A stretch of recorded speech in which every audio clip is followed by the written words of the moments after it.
Okay, I'm on a YouTube video like binge right now. So it's my third in a row. I changed my shirt so it didn't look like I was making all these videos, but it's the same night, right?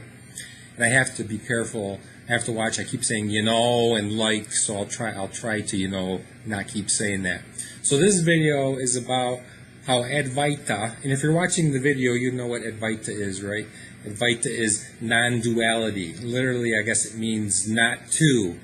So what Advaita says is that there is no separation. There is no separate self as apart from the world. Everything is really a unity. And what the common perception, which they say is a misperception, is that there's a separate self, an individual here, Dan, and Dan stands in contrast to the rest of the world, and everything is Dan or not Dan, Dan against this and that. Non-duality says, no, the self is an illusion. There is no self. Well, Advaita has it totally wrong, and the people who believe in a self, they're actually even closer to the truth, because it's not true that there's no self. In fact, there's a whole shitload of selves, right? Think about it. Haven't you had this internal dialogue before? You go to work, and you're in a pissy mood, so you say something rude to a coworker, right? You're mean to a coworker. Then you get home, and internally you say, oh, I'm so ashamed I acted like that at work, right?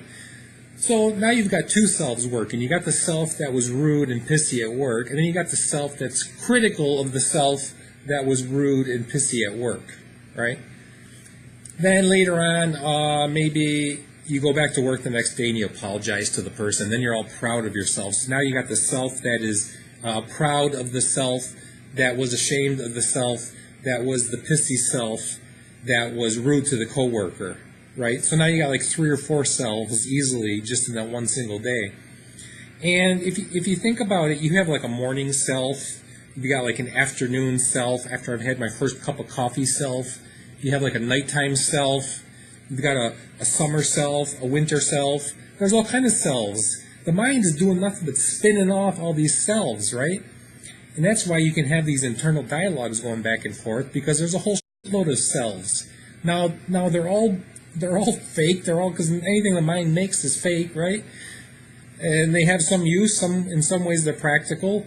If you get too involved in all these separate selves, you become delusional, paranoid, schizophrenic or something.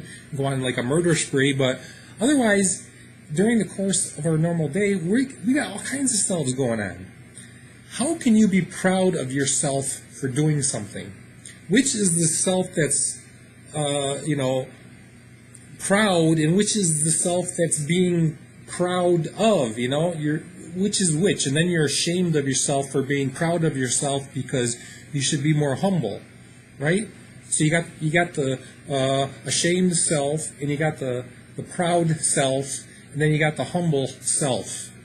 All, going all over the place at once. So I hate to tell you guys that are into this Advaita, non-duality stuff, you're wrong saying there's no self. There's a whole load of selves.